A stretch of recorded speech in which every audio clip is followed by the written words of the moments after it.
Hello my friends, welcome to Prime Strings and the Learn to Play Suzuki Violin Day 13. I'm Henriette and today we will be learning the May song on page 31 in Suzuki Book 1. Before we begin, let me play you the tuning notes. Here is your A.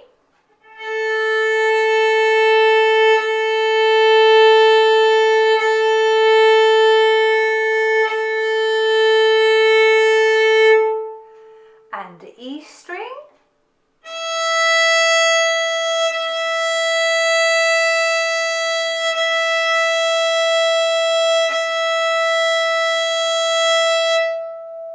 The D string should sound like this.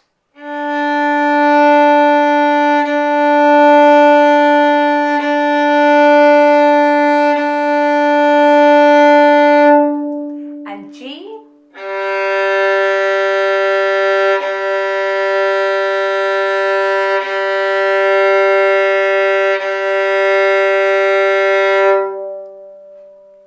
We will warm up with an A major scale, and I hope that you will know this off by heart by now. Let's play each note twice with long bows, and I shall count to 4 before we begin. 1, 2, 3, 4.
Next, we will play the A arpeggio, and we will play each note once with a long bow.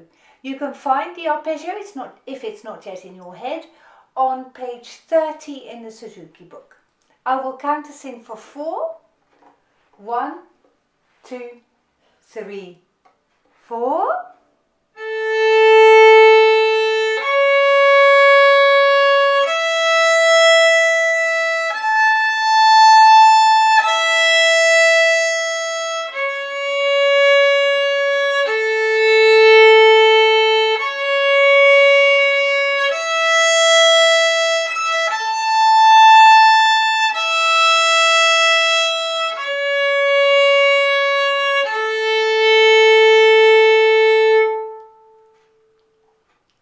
Well done.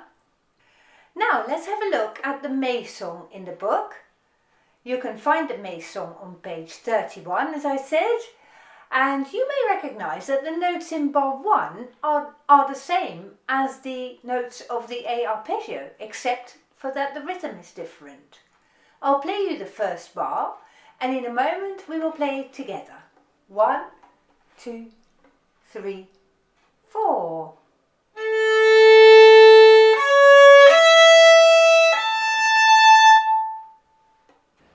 Let's play it together now. After 4, 1, 2, 3, 4.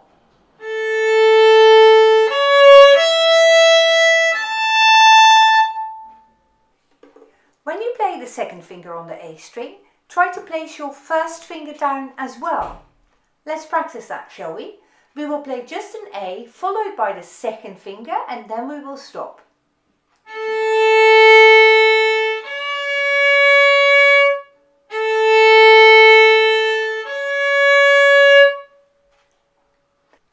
Let's do that again.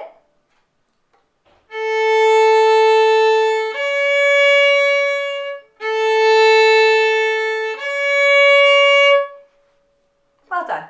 Now let's play the second half of bar 1 now. The E and 3 fingers on the E.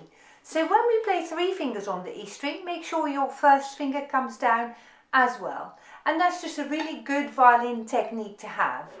Here we go, E3.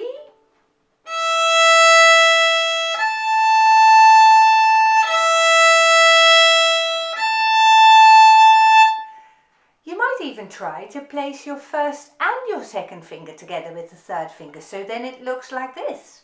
So let's try that now. E3, but have all your fingers down on the string.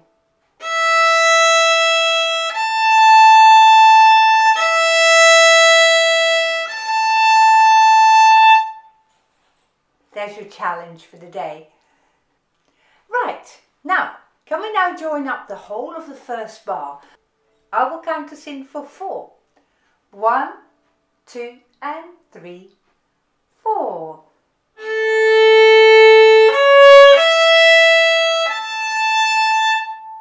And let's do that again.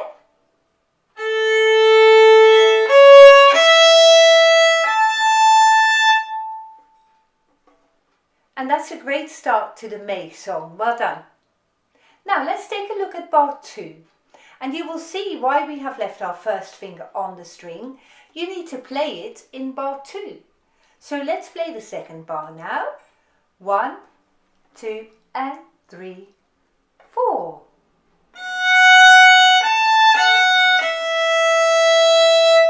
And let's do that again, starting on the first finger.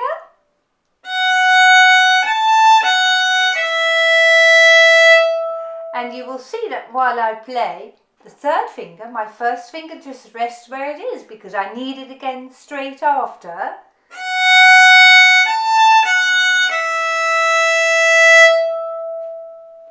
Next, we are going to join up bars 1 and 2 together. So after 4, 1, 2, and 3, 4.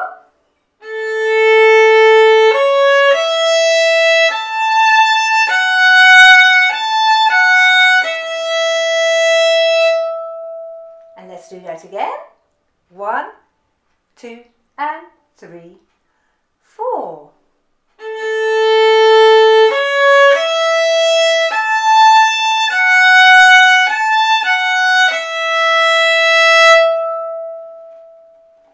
Well done.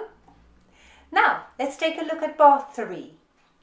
The fingers are 3, 4, 2, A. And as you can see, this book gives you the option of either playing an open E string, the 0, or the 4th finger. But we've seen in a past lesson that I try to encourage you to play the 4th finger because we might as well let our pinky join in and do the same jobs as all our other fingers so that later on it doesn't lag behind in technique compared with the other fingers. So my preference is for you to use the 4th finger, even though you might find that quite challenging at this stage. So give it a go and you'll train that pinky and it will get easier over time.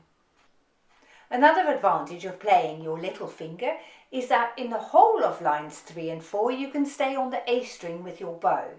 So, shall we now play bars 3 and 4 together? I'll count us in for 4. 1, 2, and 3, 4.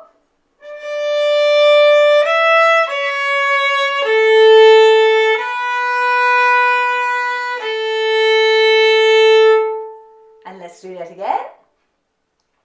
1, 2, and 3, 4.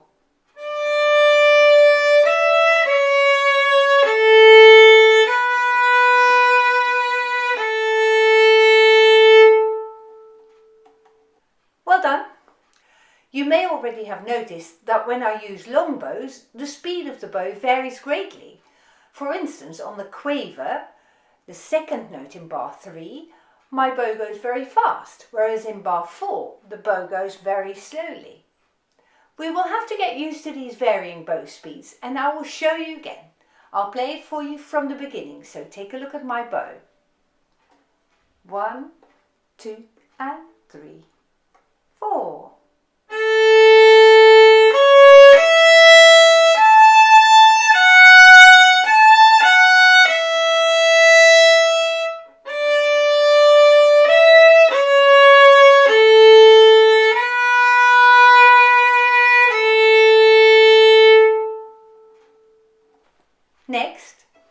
like you to join in playing the whole of the first line now. We're going to put everything together that we've learned so far. So try to place your first finger on the string when you play the second finger, and try to place the third finger in bar 1 together with your first finger as well. Then perhaps you can check out the different bow speeds in bars 3 and 4. I will count us in for 4. 1, 2 and 3, 4.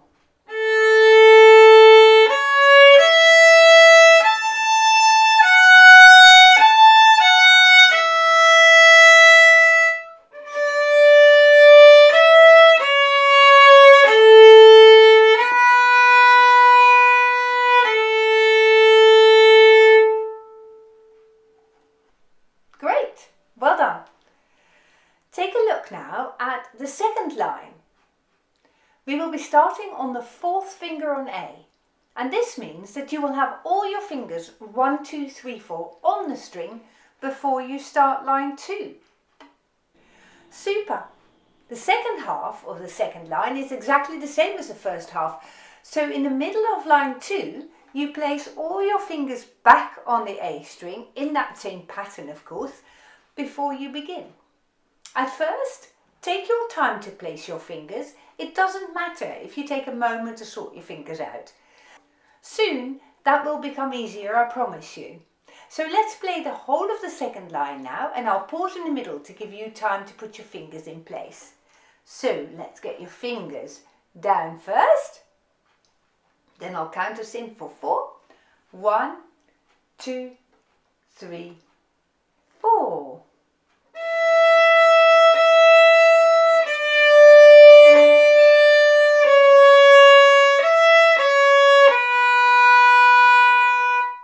Take a moment to get all your fingers back in place.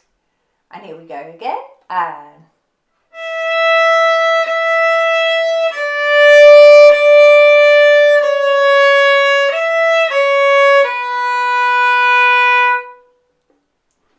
that was lovely. You are learning very quickly. Those of you who have read ahead may have noticed that the last line of the May song is the same as the first line, so you have practiced this already. Shall we put the whole song together now? We will play it slowly after 4. 1, 2 and 3, 4.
You are doing so well.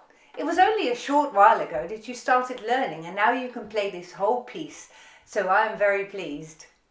Let's put the violin and bow down now for a moment.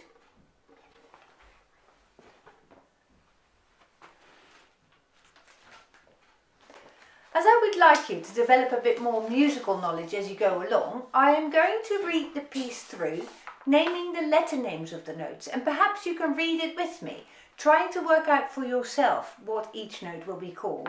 I will read slowly to accommodate those viewers who are not that familiar with music notes. So, the letter names of the notes are A, C sharp, E, A, F sharp, A, F sharp, E, D, E, C sharp, A, B, A. Next, let's look at the notes in line 1 and name the types of notes that we see there. I shall be using English names such as crotchets and quavers, but you feel free to use American names or even the names in your own language if you're more familiar with those. So we are starting on a dotted crotchet. That note is called a quaver, crotchet, crotchet, crotchet, 2 quavers, minim, dotted crotchet, quaver, crotchet, crotchet, minim, minim. Whilst we may give the notes different names in different languages, counting the music will be the same for all of us. So I also want you to get familiar with counting the music properly so that you will develop a strong sense of rhythm in your playing. Now, at the start of the piece, you can see the letter C. And the C stands for common time. The most common time in music is 4/4 time, and that means that there are 4 crotchet beats in each bar. So when we clap the bars, 1, 2, 3, 4, that clap is written in music as a crotchet note. We learned in an earlier lesson that a bar is a section of music between 2 bar lines. Now, that is just done to structure the music for your counting on the paper, but actually you won't hear the bar lines at all when you play the music. Let's check out bar 1 now.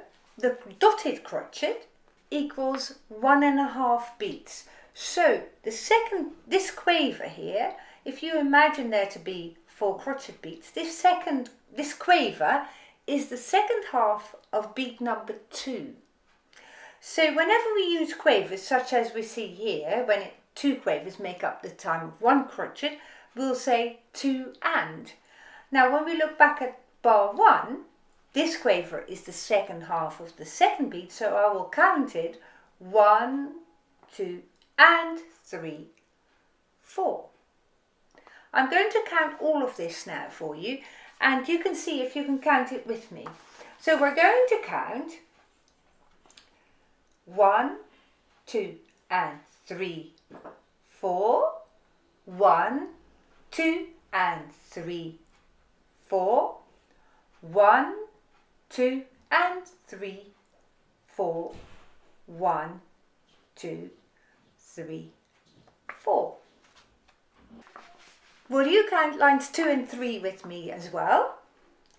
1, 2, 3, 4, 1, 2 and 3, 4, 1, 2, 3, 4, 1, 2 and 3, 4, 1, 2 and 3, 4, 1, 2 and 3, 4, 1, 2 and 3, 4, 1, 2, 3, 4. There are a few other musical expressions in this piece too, and I will mention these here for those of you who'd like to know a little bit more about the music, but don't worry if you forget it again. We will be touching on this later on in lessons as well. At the top here it says Allegro Moderato, and this means that you need to play this piece of music moderately fast. That's all well and true if you are an established player. However, if you are just at the start of your learning journey, you will need to play this very slowly so you get the techniques right. The little bracket that you see above the first note indicates a down bow. You start at the heel of the bow, and the next note has got that little V, which means up bow. However, as we've seen in an earlier lesson, these signs tell you about the direction of travel of the bow and not so much about the starting point of the bow. So I can play a down bow near the point, for instance, or an up bow at the heel of the bow. The letter F underneath the music means forte, and the Italian word forte means loud. The second line has an MF sign, which stands for mezzo forte, medium loud. And then there is this hairpin sign like thing, that means gradually become softer, and that leads to piano, and piano means soft. So for now, I just want you to perhaps just take in what these terms mean, and you learn to play loud and soft a little bit further down the line. Finally, you might have noticed the horizontal lines with the numbers in front of them, and they indicate where you leave your first finger or your second finger down on the string. So you leave those fingers down on the string for the duration of that line. And we have already spoken about that earlier, really. So now let's put the whole song together. We will play it twice over, once at a practice tempo and once at a slightly faster pace. 1, 2, and 3, 4.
I hope that you've enjoyed this lesson. Please feel free to share it if you like. If you have any questions or comments, please do use the area below this video to share your thoughts with all of us. Do please subscribe to the channel and hit the bell button so I can update you when lesson 14 is here. In lesson 14, we will be learning Allegro on page 32 in the book. Exciting stuff, so don't miss it. Goodbye.